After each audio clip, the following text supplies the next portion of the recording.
Today, my guest you've seen across your screens from WWE to Ring of Honor to AEW and even Undercover Boss. Ladies and gentlemen, Mr. Jake Atlas. Jake, how are That's you? awesome. I'm doing great. That's a trip down memory lane. So that is awesome.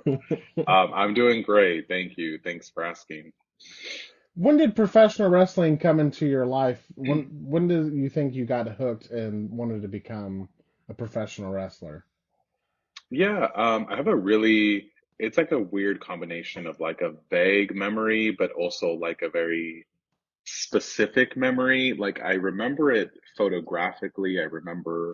Um,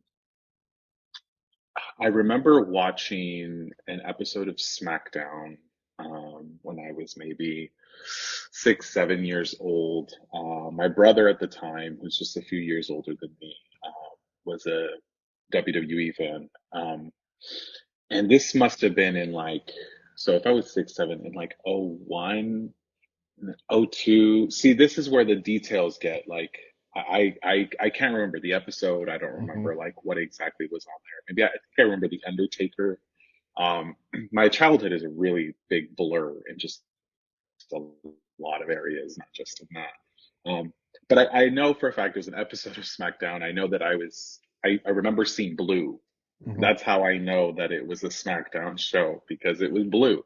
I remember seeing The Undertaker, Triple H was on there. But yeah, it was around 6 or 7, and it really just was because my brother was watching it at the time. He was a huge The Rock fan. Um, would always do like the rock bottom on me on the bed. Um, and he would always do the catchphrase as well. Like it was just something that was always around me in some capacity. And then it wasn't until like I'm sure I was monkeying around or trying to bother him when he's trying to watch this like SmackDown show and was like, yo, chill out. Like, can you just watch this with me? Um, and I was hooked. And then it kind of just became a thing in my life after Hmm. that. I'm Mexican American, so my parents were born in Mexico. And they like like my family, it's so weird how interconnected it all is. Like my family in Mexico are huge lucha libre fans. So whenever we would go to Mexico, like that was always something we had to do was go check out a lucha libre show. Um, I have a vivid memory, even probably before this one, of going to a show, wow, it was maybe five even. And there was a luchador named Cibernetico, if some people know who he is, very famous and popular in Mexico. And at the time, he had like a mask where it was like half mask and then half his face. Hmm. And he was just he was a heel. He was really big villain. Um, and I remember he looked right at me because we were sitting pretty close in one of the shows, and he flipped me off. And I remember being really scared that I was going to see him or run into him like outside of the show. I remember like hugging my dad. I don't know, just like little memories like that just really come to mind as far as like what my early kind of like introduction to wrestling Hmm. was. When did you decide that this was something that you were going to pursue, and how did you start pursuing that? Oh man. In high school, I think I was I'd like to think of myself as intelligent or smart. I to an extent. But I sometimes school didn't really resonate with me. Um, I don't know if it was the effort that I had to put into it or just the academic side of it. So I just always wondered like what was I going to do after high school? I just didn't know what my direction was going to be. And yeah, I think at some point in high school I was like, well, I want to be a wrestler. I think I want to pursue WWE and see if I can make it there and see if I can do that. I was always involved in sports. So in some capacity, I knew that I wanted to be in athletics. So yeah, I think I never knew how I was going to do that. I just knew I was going to do it. So, I pursued cheerleading in college. I did that for a few years, cheered competitively. And then when I realized that I really wasn't going to school for school. I was going to school to compete for cheer. I dropped out and found Santino Brothers. And that was maybe when I was 21. So really like 3 or 4 years of school, 3 years of in school, before I like finally decided like, hey, maybe I should pursue this. And that's when I decided I was going to do it. So what was your first initial thoughts of stepping into a professional wrestling ring? Was it harder than what you thought it would be? Um, you know what? It was pretty easy. I'm not going to lie. I don't know. I think it's a very common answer, right? To say like, oh my God, it was hard. I was bruised. I don't know.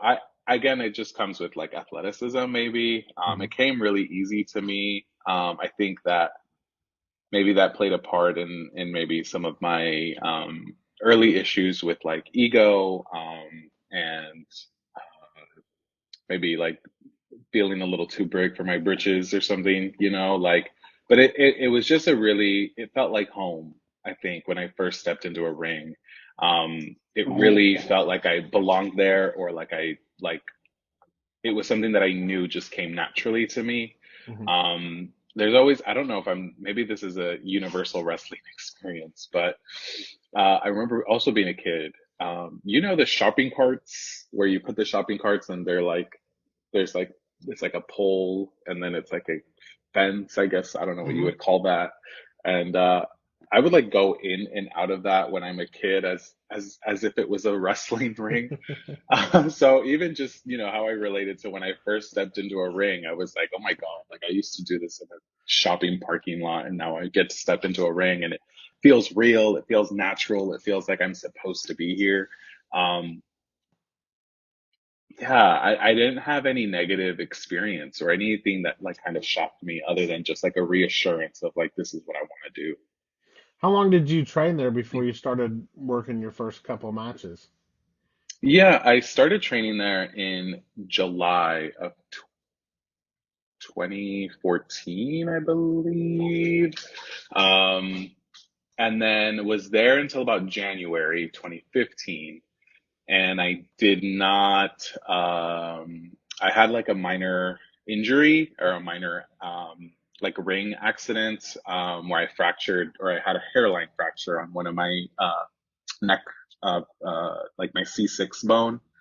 It was a hairline fracture, so it wasn't literally nothing serious. I just needed to wear like a neck brace and not touch it for a while. So I stopped training and I really, uh, I, what I like to credit, like when I fully started to commit to that, was again in July of 2015. So maybe I had 6 months of experience, um, up to that point, but even then it wasn't even that much. But it was July 2015 that I really like went back after I felt better and I healed, and I committed to the program, and then debuted in August of 2016. So about a year, that I like fully committed, uh, before I actually made my professional debut. Did you stay in the same general area after you made your debut? Yeah, I did. So, the thing about California indie wrestling, it's so hard to break out. Hmm. I'm sure, that's something that who come from the West Coast can really relate to. Um, it's, it's just because we're just so far from the, like where wrestling does happen, which is Hmm. like the Midwest, East Coast,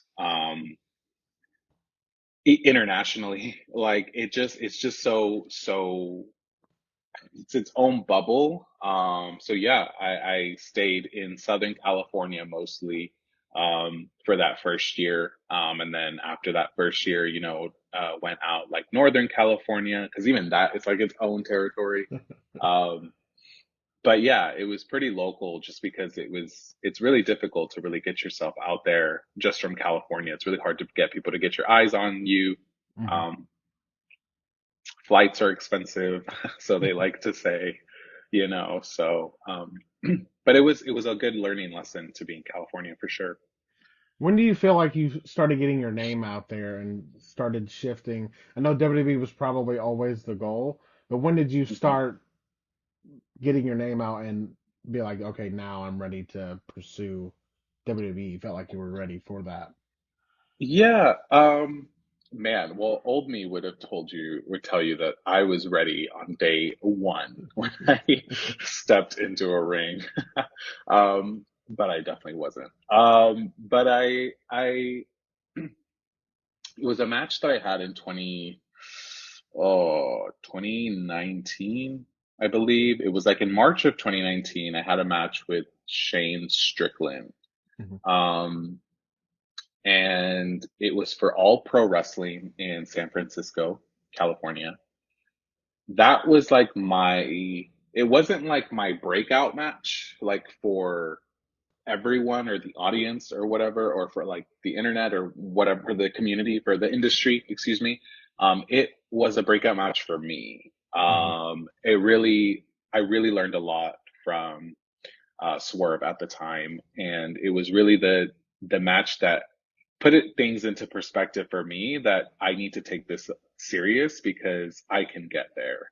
Um, and so I mean, that was what, March 2019. So, I mean, that was, almost 3 years since I had debuted. So it took a while. But that was like the defining moment for me, for sure.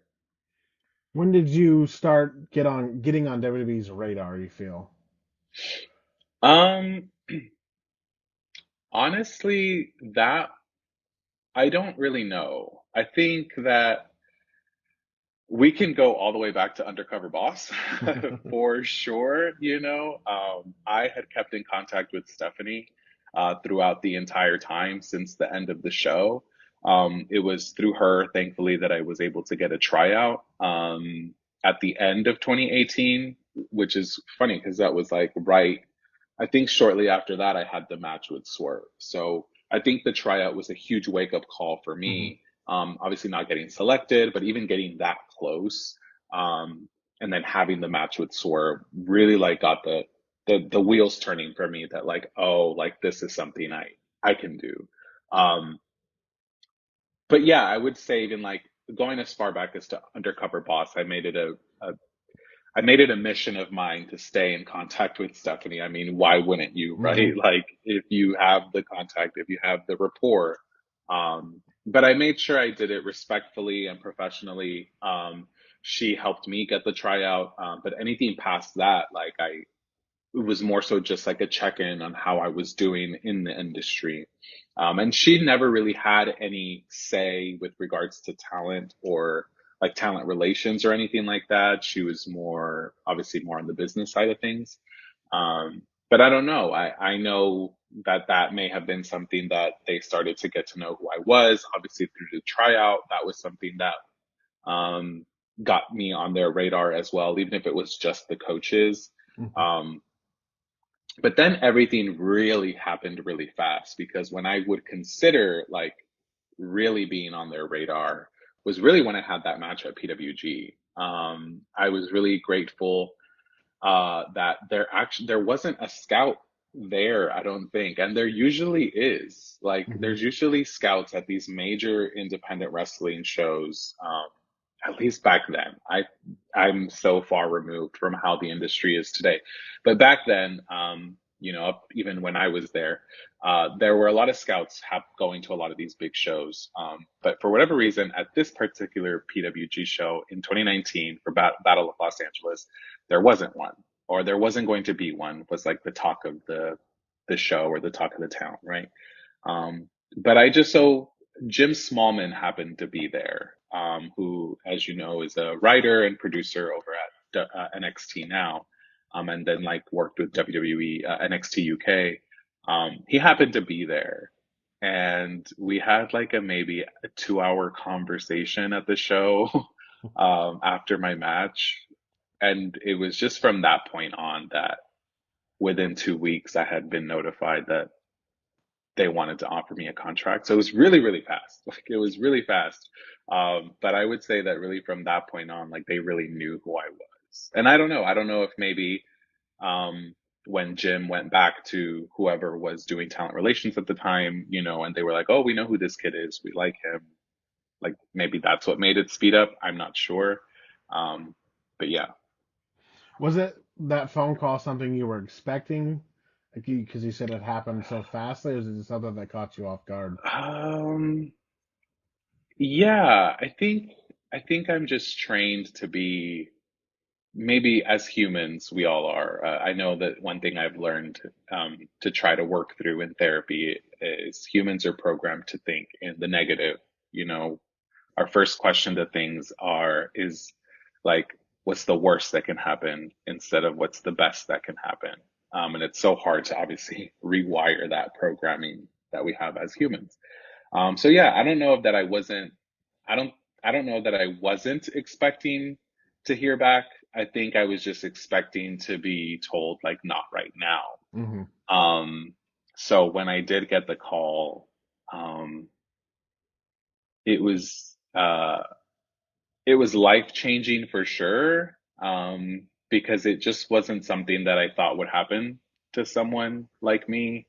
Um, and yeah, I just remember I remember being in shock and not knowing what to say, um, because I wasn't expecting the call. I wasn't expecting to be told no or to be ghosted or anything like that. I just didn't think that they were gonna say yes so quickly. What was your first initial thoughts of getting to the performance center? Um, remember I cried for sure, and I was proud because I remember, and I don't think this aired on Undercover Boss, but it didn't. There was a lot of footage that had to be recorded, I'm assuming for B-roll, Hmm. or whatever for Undercover Boss. And that was maybe in 2017, so way before I was going to report to the Performance Center or whatever, or was even on the radar. It was before my tryout. Obviously, Undercover Boss came first. And I remember when I was getting filmed, they filmed us walking into the PC. So each person that was on the show got filmed walking into the Performance Center for the first time. So that was actually the first time I had ever gone to the Performance Center was through Undercover Boss. And I remember when I filmed mine, I remember opening the door and saying to myself under my breath, like, this is not the last time that I'm here.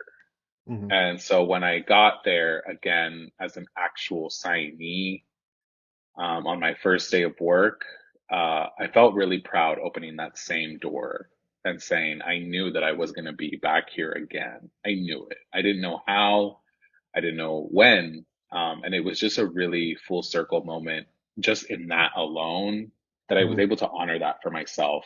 So I felt really honored, intimidated, of course, but ready for the challenge, when I walked in there for sure. Did Stephanie reach out, or you reach out to her when you finally signed? Oh, that's a great question. Did who reached out to who? Hmm. I want to say that I reached out to her, which makes sense. I doubt that I'm on her mind unless I'm reaching out to her. So I think I did. I think I reached out to her and sent her a photo of me on my first day, and she was really congratulatory, and said she couldn't wait to see me again. And she's just said she was proud. But yeah, I remember taking a photo and sending it to her and saying, "I'm here. I work for you now." I made it. You can't get rid of me, until they eventually did.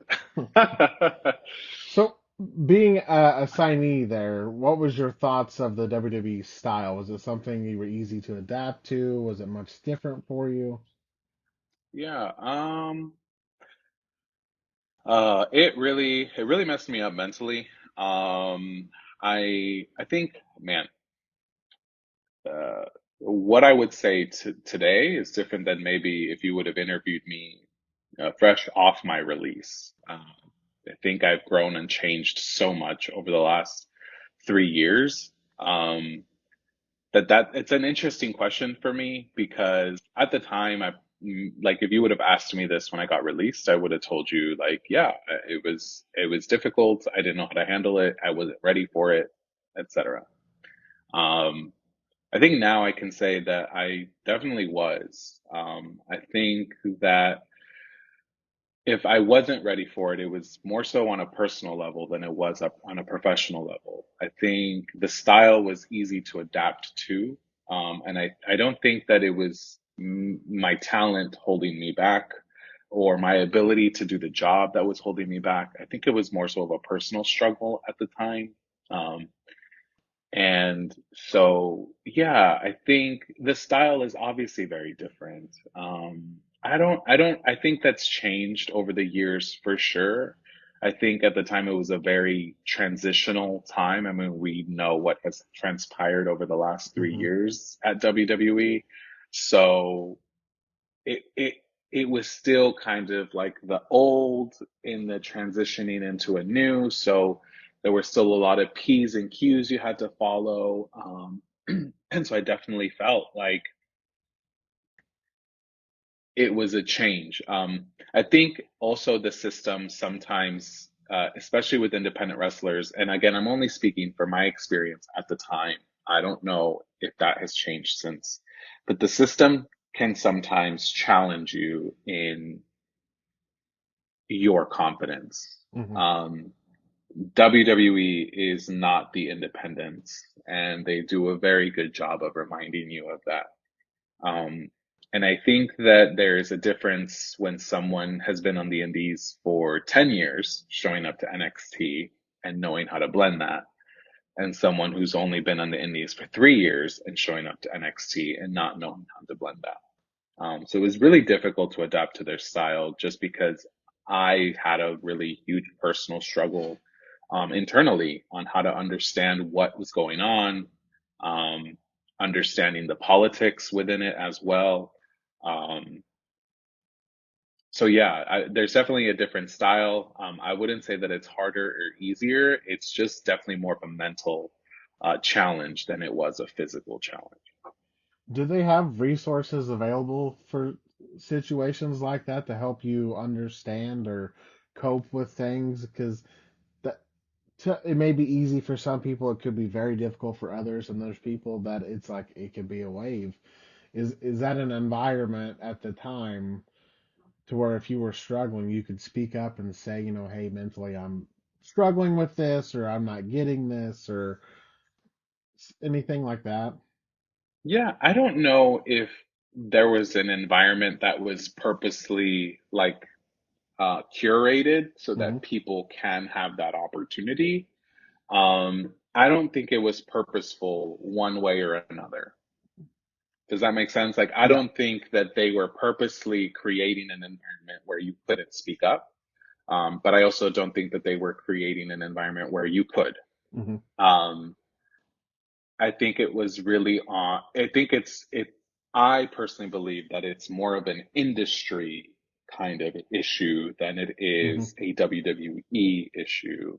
Um, a lot of wrestlers struggle with mental health and knowing how to deal with it in such a chaotic business. And chaos in every sense of the word, backstage, behind the scenes, relationships, uh, different dynamics, and also the in-ring part of it. I mean, there's a lot of psychological warfare that goes on when you're actually doing the thing, when you're actually doing the wrestling. So I don't think that it's a WWE thing that they didn't allow for people to speak up or for whatever reason. I do think it's an industry wide thing, at least at the time, right? Hmm. I'm not, I wouldn't consider myself a part of the industry today. I am in the know of some things and know a few things and have been able to keep up, at least with my friends that are still doing it, but I don't know the ins and outs of how it has improved or not improved. But yeah, I can definitely say that it's more of an industry thing where we put a lot of pressure on ourselves to be successful or to be the best that we can be. And that can sometimes be our enemy. Um, that's not to say that, there should be places that have resources to be able to do that. So, um, I'm hopeful that maybe that's something that is at WWE today.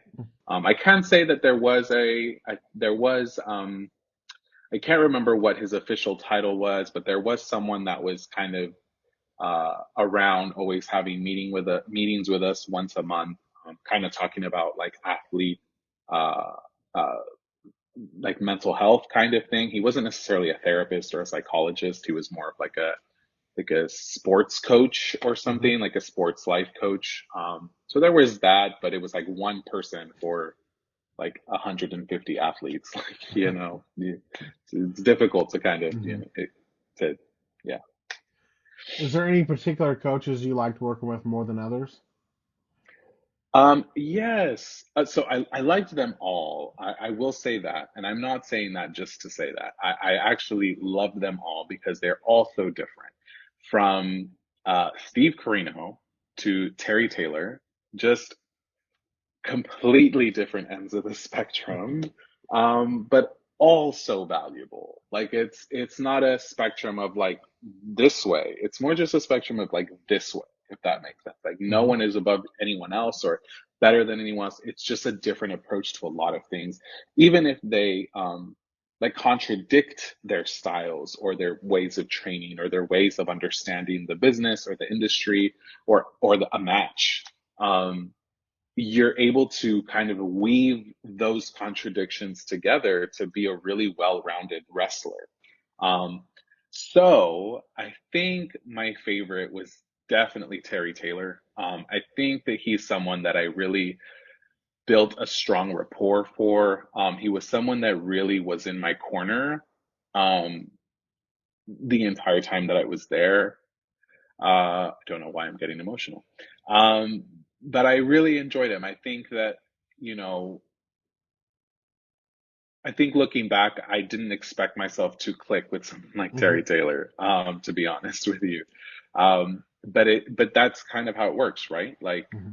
he obviously there was something about me that he took a liking to that he wanted to challenge me on and get better at, because he cared. Ultimately, like you have to care, right? If you want to Hmm. challenge someone, otherwise, why would you waste your time?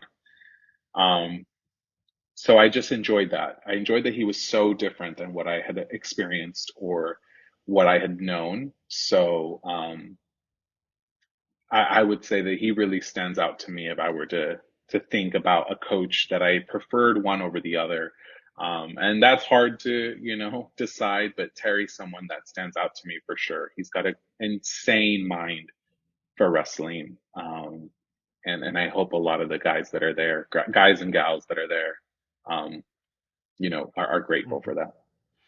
As your time went on in the Performance Center, did you have any input on who you wanted to be? Did they have a direction they wanted you to go, or character wise?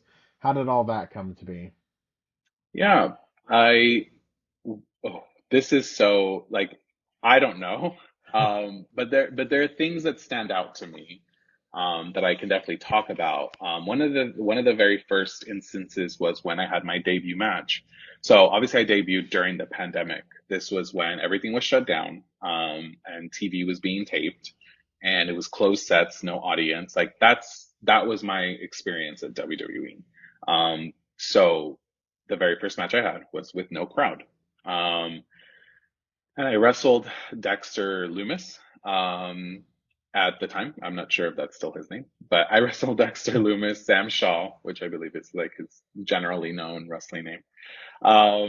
And I remember coming from the curtain, and the writer at the time, oh my gosh, I forget his name. It wasn't who the writer is now. It was another head writer at the time. Um, and Hunter was there. I think Sean was there. And I walked through the curtain, and the head writer was like, "Well, we found our next big baby face." And I remember that really sticking with me and feeling like, "Oh my God, like what did I do? Like what did I do for him to say that?"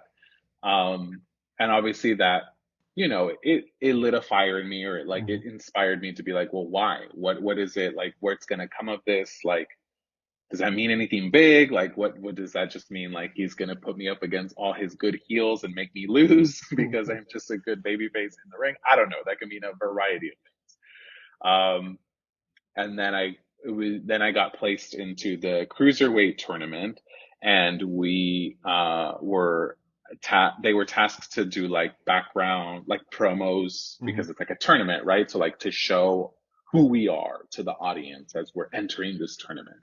And I remember I was asked, like, what do you want to do? What do you want to be? Like, what are you thinking?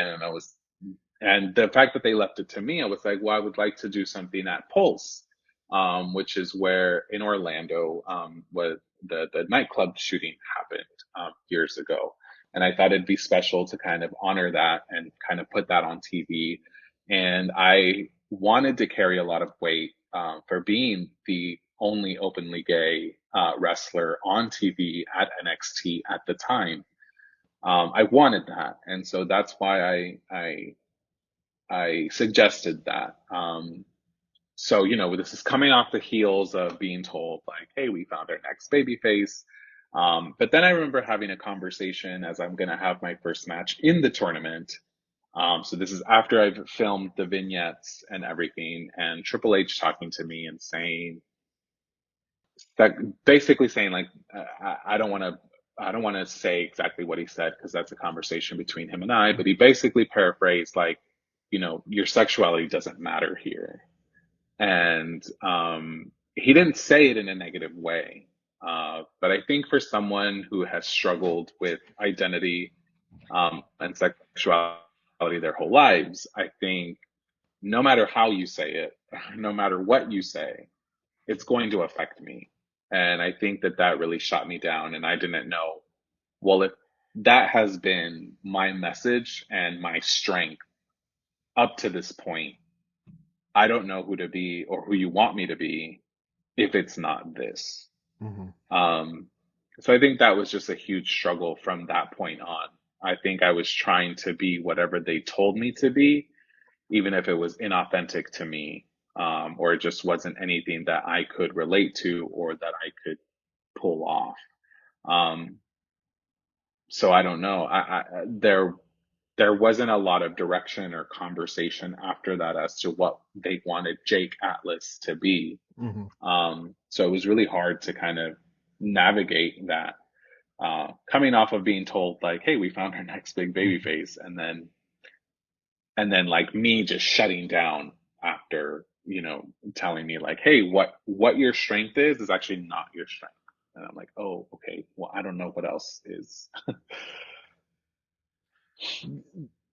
Was it hard navigating through that, but also doing, you get your dream job and there's no audience? Is it hard to perform in an atmosphere like that? Is it because you're used to feeding off the crowd? That's where you get hmm everything. So how difficult and hard is that to try to navigate through as well?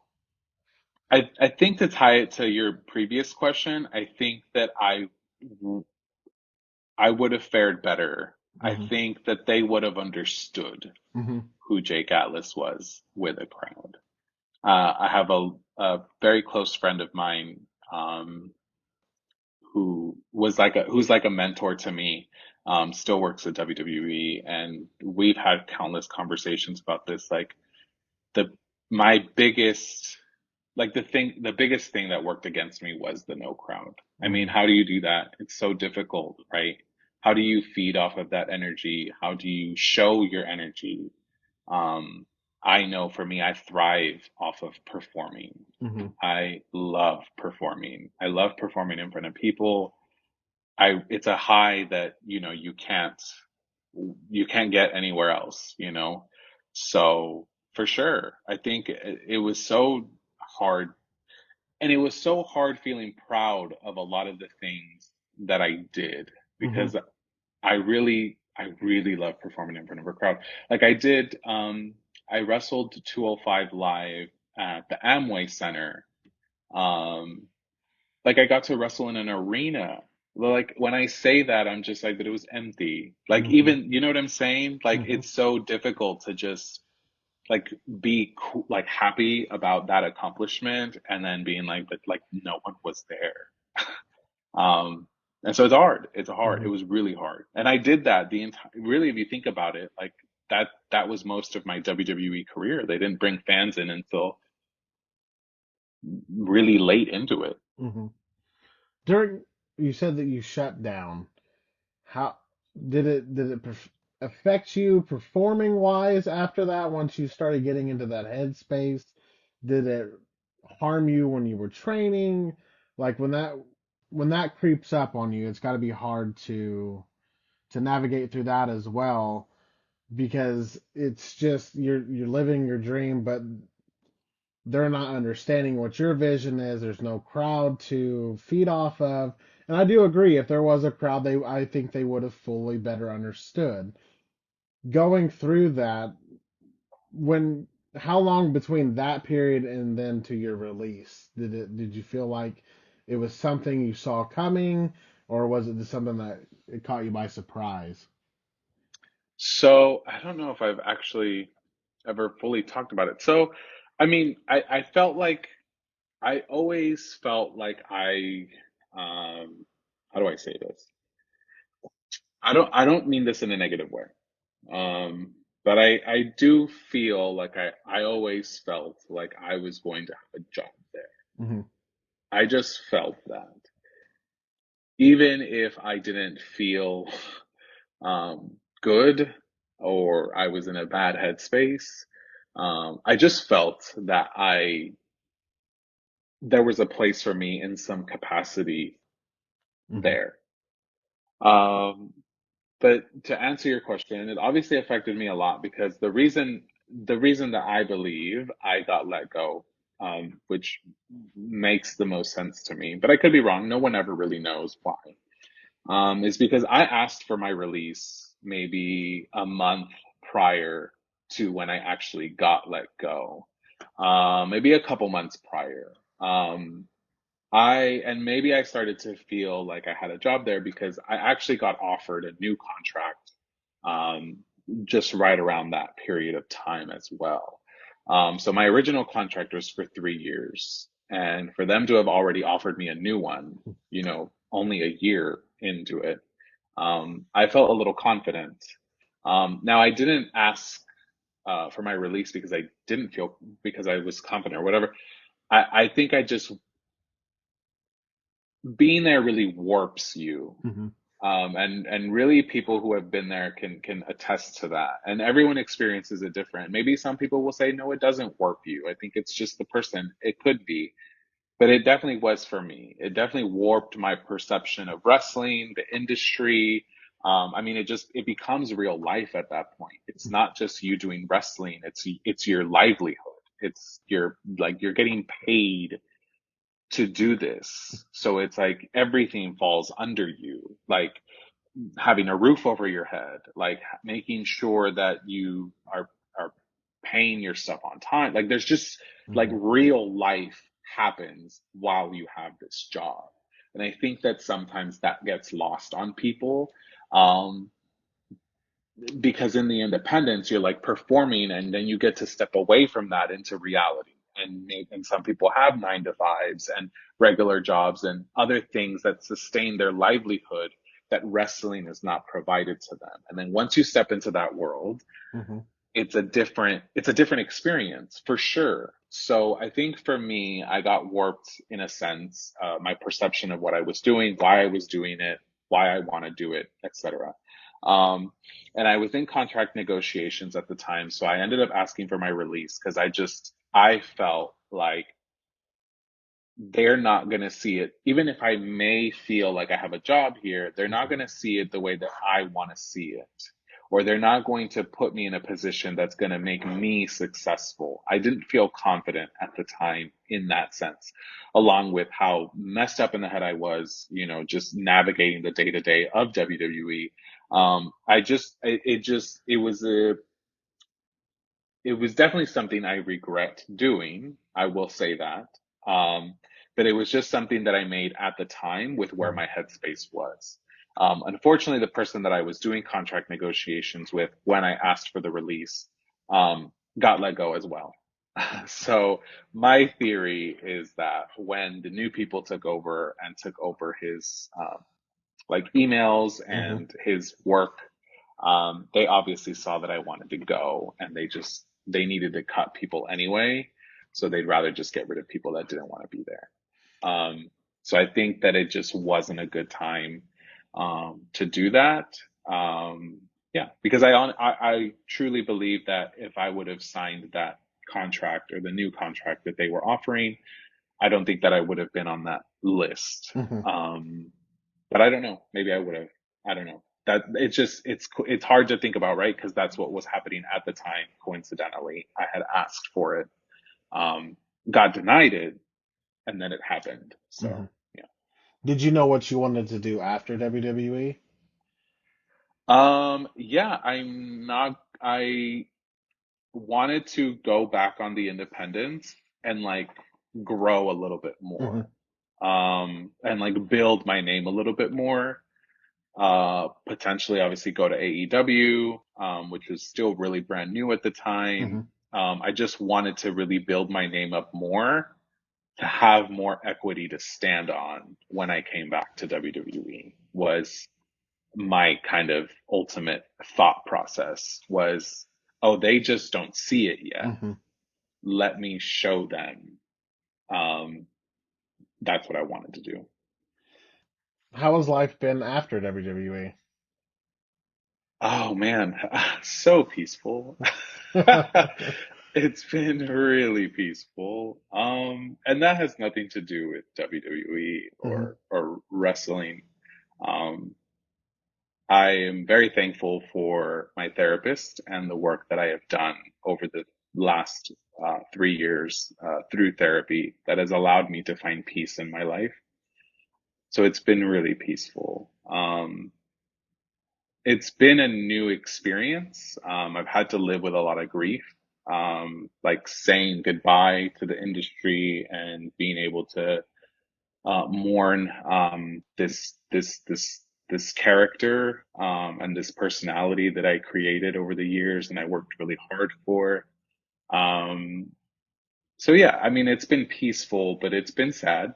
It's definitely been sad, and I'd be lying if I didn't say that it wasn't sad because um, I don't think it wasn't a choice that I was able to make on my own to kind of stop. I think that there's a lot of uh, sadness that comes with that, being kind of forced out without saying a proper goodbye Hmm. or without being able to turn things around or like change the narrative, if you will. Um, but I can live with peace. Like I'm really thankful for therapy of being able to and really dive into a lot of those things, like talking and going through my experience at WWE, my experience through wrestling in general. It's been really humbling and like really eye-opening to just understand like what happened Hmm. better and like why it happened, you know. Um, So yeah, I think peaceful is like the word that comes to mind for sure. Is there, would you ever return to wrestling in any sort of capacity? If it was the right time, right place? Yeah, obviously, like I think if it was the right time and right place, I obviously would. I think my goal, this is something new that I've been playing with, and I'm like talking about it openly now, maybe just to speak it into existence, is I want to be a fan again. So I completely stopped watching and have completely removed myself from it in general. Um, Obviously, I know some things that my friends are doing, like I'm in the know on that, and just general things, like big general things that may happen. Obviously, once you're kind of in this industry, it's really hard to leave because you know people and you're friends with these people. But just on the day to day of things, I don't know what's going on. And I haven't really sat down to watch a match or watch any form of wrestling content in so long. Maybe 2 years now I've gone with like no wrestling content at all. Um, and one thing I've been exploring is trying to watch it again and just trying to like find that uh, affinity for the actual art again. Hmm. I think that's a good first step to just open the door back up and and loving it and kind of having that relationship with it in a sense. Um, I'm talking to a few friends to be able to attend some of the upcoming shows that are happening, to be able to attend them and just again just watch from afar and support. Um, I think that'd be really healing for me, and I would be a way to kind of connect with it again. If you had any advice to give to anybody getting into professional wrestling, what would it be?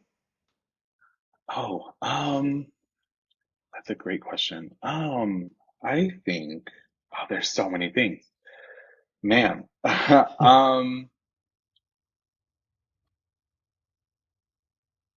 ask questions. Hmm. I think for sure. Like, ask questions. Like, make sure everything makes sense. Um, because it's not going to like ever. You're not ever going to have the answers to a lot of the things that could happen. But like ask questions because it shows that you have a willingness to learn and to be open and to grow. And I know that that's one thing that's always going to stand out to people. Um, Everyone finds a path to success differently. Some do it in a not so popular way, and some do it in a popular way, and some do it uh, politically correct, and some people don't do it politically correct. I mean, it just the way that you're able to climb is so like it's a wide range of possibilities that could happen when you get into it. If you ask questions, at least you're always going to be guided in some direction on what's right, what's wrong, how to get there, why you do things. It just goes hand in hand, right, with that having an open mind. Um, but also, I would say, like, be sure of who you are. Like, that is so important. Hmm. And that's probably important in any industry that revolves entertainment. Because I think wrestling does fall in that category. I think be sure of who you are. Like, make sure you really know who you are before you step into this because you're creating a whole other persona. You're creating a character. You're creating someone that's not you. Hmm. So don't lose yourself in that because it can hurt in the long run. Where can people reach out to you at? Oh boy. I'm still on Instagram, so you can find me at Jake Atlas Real. That's my only form of social media at the time, and I honestly am not very active on it. But I'm happy to reply and chat when I can. I've really been enjoying the privacy Hmm. and the obscurity. I know that's such a bad word, but I've been enjoying it. I've been enjoying kind of being in my own world. Um, I wanted to heal and be able to just have a better headspace, heal some stuff, and be able to better understand why things have happened. Hmm. Um, I obviously have a lot of goals that I still want to accomplish in my life, potentially in wrestling or in entertainment in some form. The best thing that I could do is just take the time to just heal my soul and like kind of separate myself from the trauma that has happened because of wrestling. Um, and I hope that in the next year, I'm able to find the courage to use my voice a little bit more, to get back out there and get people to hear what I have to say. I just want to say thank you for coming on today. Thank you for what you've done for professional wrestling. I'm glad to see that you're in a good place right now. I'm glad that we got to do and have this conversation. It's been an honor. Thank you so much. It was really cathartic for me to be able to have this conversation. So I'm glad I chose to do it, and I thank you. And if there's ever anything that I can do, please feel free to reach out. Oh, I appreciate that.